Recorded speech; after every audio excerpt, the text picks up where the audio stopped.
Is it a Spike Lee joint? I mean, it's a Spike Lee movie. Oh, you mean like a joint specifically? Yeah. Is his joint separate from his regular movie? I think the joints is his own category. Because I think when it's Mo Better Blues a Spike Lee joint? Hell yeah. I think when he writes and directs, that's a Spike Lee joint. This is a Spike Lee joint because he had a role in the writing. It didn't say that though. It didn't. It usually maybe does. he just don't say that no more. It's hard to say. It's a dated terminology. Anyway, yeah, Five Bloods. Debating joints. But how much of a joint is the joint? It's a joint or not a joint?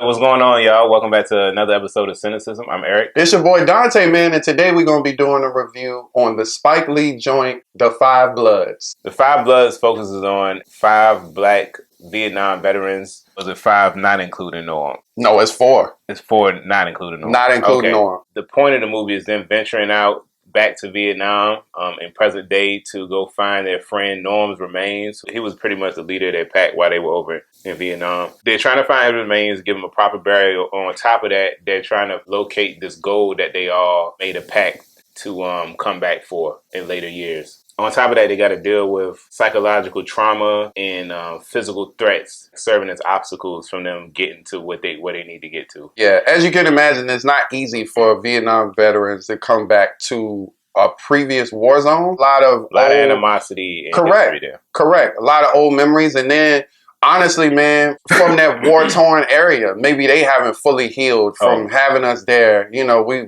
could be still seen as invaders to them. People lost loved ones on both sides. In certain regions, they're not necessarily welcome. So they have to deal with that, man. It's a lot to confront. This movie also does a good job at showing different perspectives.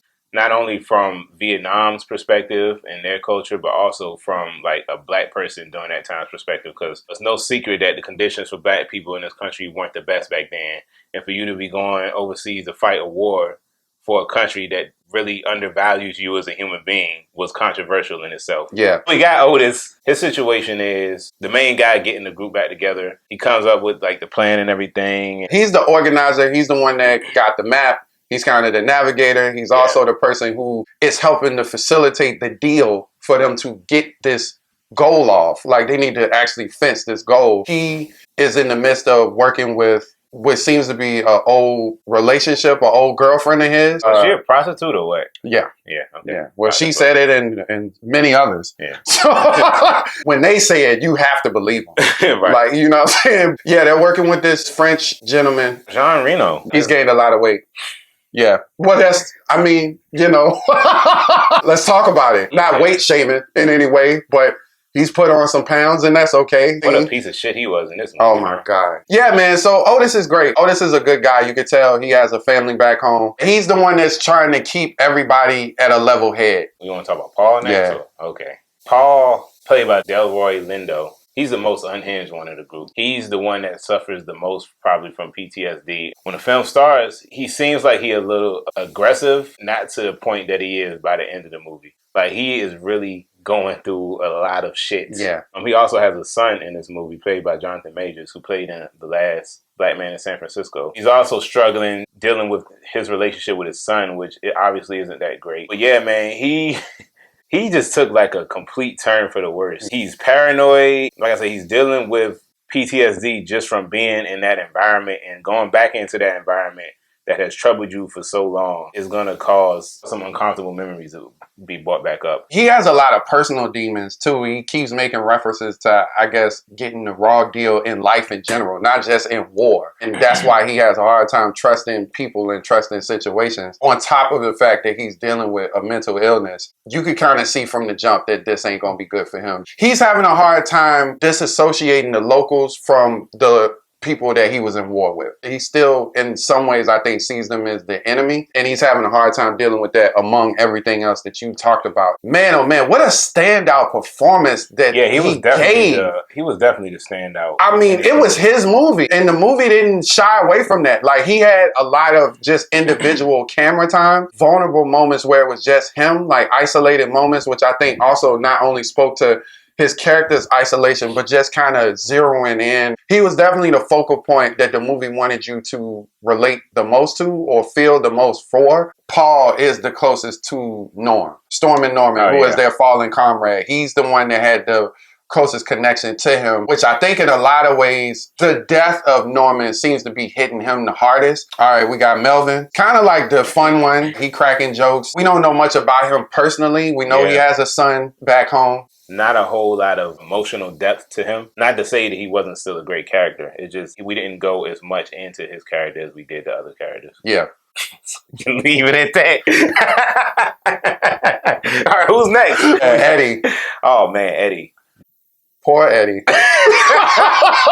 Eddie is who appears to be like the well-off one in the group. Yes. Or appears is the operative term here, because we find out that he's actually broke as shit, and he's in a heap of debt, which is one of the main reasons he agreed to even go on this trip, so he can get some money, because he's doing bad out here. Like, man, he's been divorced multiple times. Yeah, man, he's just trying to keep his head above water at this point. But the thing is that he did mention he's one of the people that wants to honor Storm and Norman's wishes, which was giving back to the community. Correct. When they get the gold, they want to actually invest that gold back into the Black community. And of course, I mean, years and years have passed.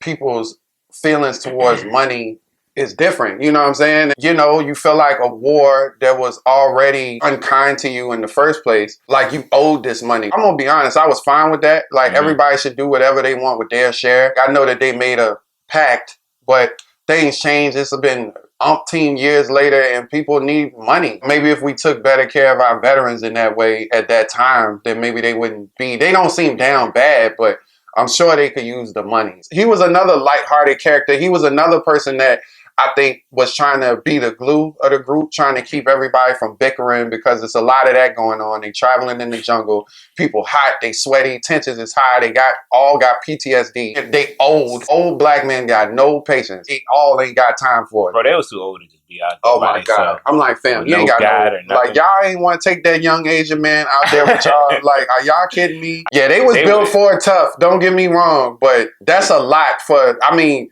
you just got to think about, I mean, I'm just talking about natural fatigue of the body. Like, that's a lot to put on. I'm thinking about my dad being out there with his messed up knee. That's what I'm saying. Work out. Yeah, you got my dad tough, so still. Well, like, boy, he ain't young no more. Yeah, right. Then we got David. David is Paul's son. Okay, yeah. He's like a stowaway in a sense. Like, he wasn't meant to be here because, of course, this is a mission for the Five Bloods, which are the veterans, the actual GIs that were in the Vietnam War. And David was coming basically to check up on his dad because he's aware of his dad's condition. He knows that he has issues. But on top of that, he also wanted a piece of the gold. Of course. Of course he did. He also genuinely cares about his dad. Of course. And he wants to have a better relationship with his dad, but, you know, Paul is so, like, psychologically damaged. It's just hard for him to have that kind of connection. He kind of holds some resentment for David because he caused the death of his mom, David's mom, or Paul's wife, during childbirth. Oh, that's so trash. Could you imagine that your parent resenting you as if you had any control over the situation? From the moment like you get here, it's like, come on, bro. Lastly, of the Five Bloods, you got Norm, who is the one that's already dead at the beginning of the story. He's the basis for them going out to Vietnam to begin with. And Norm is played by Chadwick Boseman. He was the leader of the pack. He was the one that kept everybody level-headed when they were over in enemy territory. Chadwick is very charismatic in this movie. He's all about unity. He exudes a lot of great leadership qualities. Even though he's like the youngest, yeah, we'll talk about that. Yeah, I had questions about that. They addressed it, which is what I kind of figured what was going on. Did they address it? They did. Storm and Norman is a character that we see through a series of flashbacks, and it's funny because we don't see a lot of the flashbacks. The story is more centered around present day and what they're dealing with currently. However, in the time that you do see Norman in those flashbacks, you get completely what all the fuss is about. They show pivotal moments where he had to keep them together. They were all together when Dr. King got assassinated, and just the anger that they all felt for fighting for a country that already they felt betrayed by in the first place. They wanted to act out, and he kind of stood in the way, was like, nah, we gotta still be a unit. We gotta still be together, because at the end of the day, we still are in a war and we can't lose our heads because it could result in the end of life. Key moments. Man, It was it's so quite a many. few of them. It's so many. So they're traveling through the jungle. By chance, they happen to stumble onto the gold. Like they're having a hard time finding it. There was a recent mudslide in the area. So of course, that's kind of shifted the landscape to a certain degree. They ended up finding it with the help of David. Yeah. Paul's He was just son. going to take a shit. Yeah. He was just taking Shortly after, they find Storm and Norman's remains. And that was a very emotional scene. Yeah, I tried to put myself in their shoes, like just seeing a close friend's dead body or something. No matter how much time has passed, it's gonna like just bring up a lot of feelings. So just to see all of them gathered around his remains in that way, and Delroy Lindo being the least level-headed character in that moment was so vulnerable and kind of rallied everybody together and just was talking about, man, we gonna send you home, man. And his son said a prayer over the body. It was really emotional, and I just thought it was very well done. Another key moment was, like you said, when shit started getting crazy. You know, after they got the gold and they were, I guess, in the process of heading back, right? Oh, yeah. They had like a little, kind of like a confrontation, and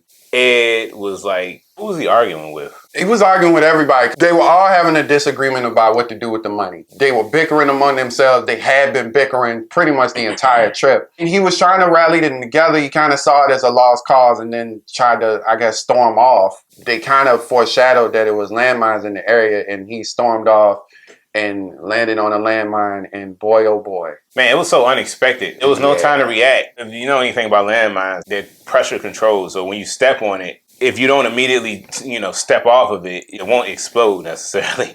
But if you step on it and just walk off of it, it's going to immediately explode, which is what happened to Eddie. Eddie steps on a landmine. You see a crazy explosion. And then once the smoke clears, you see his body. He's still alive. Why they do that? Somehow. Like, why they do that to us? I was like, they better not pan that camera over to that man. Still alive, he's lost. I mean, it's nothing but a torso left. His arms, legs, everything is gone. It was pretty graphic. Yeah. I didn't need that visual. Like, you could have just said he blew up and it was I see it still so vividly. Just in my leave mind. it. Me too. They didn't even have time to really mourn his death, because they're in a minefield, and almost immediately after, David steps on one, and it's like, we in the weeds again. But it doesn't immediately blow up when he steps on it, so you feel like there could potentially be hope. That was an intense scene, too. Very much so. They finally ended up saving him, or, pulling him off of it. Yeah. There are some passer buyers. They work for a nonprofit that they try to find landmines in old war-torn areas. This shit happens. These landmines are left for years and years and years, and they still active. And people just be out in these communities. Especially now. Kids. Yeah. They all kind of rally together. They managed to get some rope to try to yank David off of the landmine in enough time that the explosion won't destroy him, basically. I mean, I don't want to sound like Transformers. That's some scary shit, boy. I ain't even gonna lie. You better off being Eddie, because it's like, at least it was quick. That anticipation of like, will I, won't I? Tell you what another key moment was for me. It was like at the beginning of the movie, where we saw some like archive footage of the war, footage of people just like being killed in the street. Yeah, that was crazy. Men, women, and children. I want to say I appreciated them including that in the movie, but it was just, I feel like it was necessary. It's important. Just to get a good sense of the conditions during this time. Yeah. So another really big key moment, basically the deal that they have made with this French gentleman is a good old fashioned double cross. He done set them up to get the gold, and you know how that go. He sent some locals out into the jungle to find them. They end up finding them. They have a really intense shootout. David ends up getting shot in the leg. And this is when they kind of have an intense moment with Paul. Obviously, there's more strength in numbers. Like, why would you want to separate from the team? Especially after y'all just got attacked. As we mentioned, Paul ain't really exactly in his best mind state. No, not at all. He makes a lot of irrational decisions. The paranoia has completely taken him over. And then the fact that he feels like Otis is involved because the woman that he used to have a relationship with set the whole thing up. So it's just his paranoia. She didn't really know anything about. No, she wasn't involved. The paranoia has kind of completely consumed him by that point. And yeah, he walks off in the jungle on his own. Pretty much the remaining folks kind of go their way. They know that they can't make it but so far, and it's only a matter of time before reinforcements come. So they kind of set up in this old temple, and they kind of just get ready to shoot it out with them. was the only survivor. Was it Otis? Otis, David, and that girl. Well, yeah, I mean, of like the five. Oh, Bloods. yeah. Melvin hopped on a damn grenade. That was crazy. I'm like, fam, you could have kicked it or something. Like, what the fuck? Man, what a death. Gut wrenching. You know one might say. I guess the major big key moment, big reveal is that, like I said, Paul has been the one that's been taking all of this the hardest. And you kind of start to get more information on why his trauma seems to be deeper than everybody else's. He often talks about how Norman confronts him in his sleep, and he has visions of Norman often, and you see the reason for that is because the reason why Norman died was like a friendly fire type situation. Enemy has snuck up on them. He turned around the fire on the enemy, ends up hitting the enemy, but in the midst of that, it's like a wide spray. He was spraying. Yeah, and he ends up hitting Norman as well in the stomach, and he died from it. And the scene when Chadwick came to him in that vision, it was just like, yo, man, I forgive you. It was an accident. It was a legitimate accident. It was. You in a situation where you're being ambushed and your nerves on edge, you turn around. I mean, that shit could have happened to anybody. Anybody, man. Clearly, he's been carrying that with him throughout these years. They all have PTSD, but I think that's why it seems to be hitting him a lot harder. Not only from the war, but just carrying that weight of feeling responsible for the death of his friend for all these years, man. So takeaways. Let's start with the elephant in the room. Yeah. This was actually a glaring issue for me. I had a big problem with it. Yeah. Watching this movie, like, why are they not young? Why are they the same age that they are currently? So the actors that played the Five Bloods in present time were the same actors with no kind of de-aging effects or anything that played the Five Bloods in the Vietnam War. Mind you, we talking about scenes that they were in with Chadwick Boseman as well, and he's noticeably younger than And that, I think, was the problem. Because of that contrast, that was like what drew the most attention to it. You like, all right, he looked young as hell. I mean, you got these old chubby ass dudes out here in the middle of the jungle. Like, come on, man. What are you doing? Especially when I realized that the flashbacks were not going to be as pivotal as I originally thought. Because I thought it was going to be almost like an even exchange between current day and flashbacks. The flashbacks are rare. They spend a lot more time with them in the present. So I was like, fam, just hire some actors that were supposed to be these dudes if the scene's gonna be minimal. It just is very distracting. I feel like I know why they might have done that. I have a theory as well. I'm interested to see. For one, it's a lot of dudes. Just to eliminate confusion and know who everybody is, I feel like they wanted to just keep the same actors. I feel like it might be hard to know exactly who's supposed to be who. There's ways to do that. It's been done all before. The time. Yeah, it's been done before. That's just a hunch of mine. The funny thing is that I feel like when I was watching this, I feel like they did it for the same reason why it was distracting. I felt like they did it to not take you out the movie in a way. Almost speaking of what you said, like that there's no differentiating between the present and the past. Like they never quite left. I think it was an artistic reason behind it. Kind of like a abstract way of showing that they are still back in that time with Norman. Like in a lot of ways, they haven't quite left. The theory of that sound awesome. And I could see somebody in the boardroom being like, yeah, let's fucking do that. Once you see them old niggas with Chadwick, I'm like, hey, Spike, this is, bro. This shit ain't working, bro. I kept looking, I was like, wait, are they the same? I was like, is this beard gray or is it gray? I really was trying to make sense of this. I was like, did they blacken his beard? And then I saw Melvin and Oda. I was like, oh yeah. In one scene, I was like, oh no, they've made no effort to de-age, de-fat, or nothing these niggas. He said de-fat. I had a major issue with that. That was my biggest problem. In the movie. That was my because every time I was like, why did they do this? Chadwick is over 40 years old, but he does not look. Chadwick still look like he could be in his mid-30s. Yes, man, absolutely. In this movie, somehow it seemed like they de-aged him. Yeah, he looked even young. He looked younger in this than he did in Black Panther. Then I've ever seen him, to be perfectly honest with you. And I'm sure being around them made him look younger too. And I'm sure that's it. You know what another thing was for me? I did like the grainy camera that they used for the flashback scenes to distinguish between the present and past. I like that. What I didn't like was like the gunfire felt cheap to me. I don't know if you felt that way, but the sound effects of the guns, it just sounded so it sounded like toy guns. Yeah, I think that's fair. And on top of that, the blood, bro. Like they used CGI blood. That kind of took away from the authenticity of the flashbacks for me. Mm-hmm. I feel like it could have just been done better in a more practical way. I agree. I think the standard for war movies has been set, and if you cheapen that in a lot of ways, it's pretty noticeable. Like I noticed it wasn't as bothersome to me as the Asian factor. I'm gonna be honest.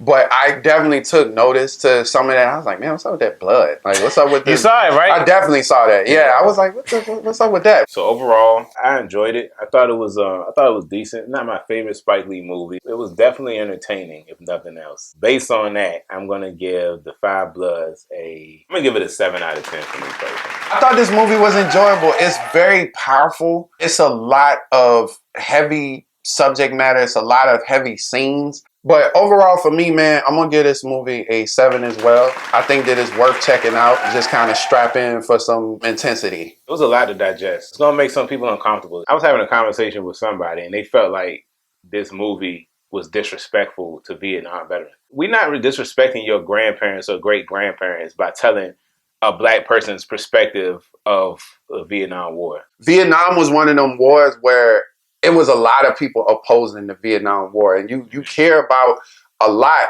how the veterans were treated coming back from the Vietnam War. They didn't have that same heroic image that the World War I and World War II veterans had. Like, Vietnam veterans had a hard time. And however bad white veterans were treated, black veterans were treated that much worse. That part. On a positive note, the things that the Vietnam veterans have gone through and went through in terms of the way they were treated afterwards, because people acknowledge that, we take a much different stance on our veterans today. I don't think the Afghanistan war was favorable either, but the way that we look at Afghanistan vets and that whole war is much different. Major improvement. We've treated the resources, and we still everything available. Absolutely. Sometimes in order to grow from something, you have to acknowledge the wrong that was done. Thank y'all for tuning in for our review of Netflix original Spike Lee movie, The Five Bloods. Hope y'all enjoyed our review. As far as suggesting whether or not to watch this movie, it's a personal taste. I can say I was entertained by it, but I can also tell you it ain't gonna be for everybody. Yeah. It's a very graphic, explicit scenes in this movie. If you into that shit, go ahead and check it out. Right. As always, like, share, and subscribe. If you have any suggestions for anything you like in this review, drop a comment below. If you have seen The Five Bloods, please let us know what you thought of the movie. Where do you rate this in terms of Spike Lee movies? And what y'all think of the old people in the flashbacks? Let us know. That's all I care about. I know I've been real articulate, but fuck all that. How y'all feel about them old niggas? Like, thank y'all for tuning in. Peace. Peace.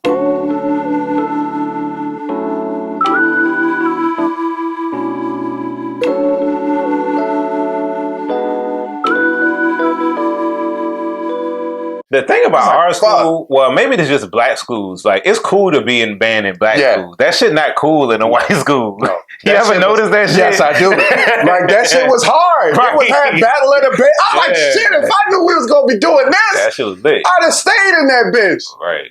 You was in band? What you played in there? The trombone. For real? Yeah, the middle school, all of middle school, 6th through 8th grade. I wanted to play the saxophone, but get this. Dad used to play saxophone. But get what the teacher told me. What? Because of my lips, I should probably be more suited to play the Now, if that's not racism, I was like, nigga, what? Because my cousin played the saxophone. I was dead on playing the saxophone. I was ready. She was like, nah, bruh. Nah. That's an interesting thing. They gave me like mouthpieces and like let you try. She was like, well, because of how your lips are, I think it would be. But I'm like, bitch. I'm gonna have to research that. Nigga, that ain't science.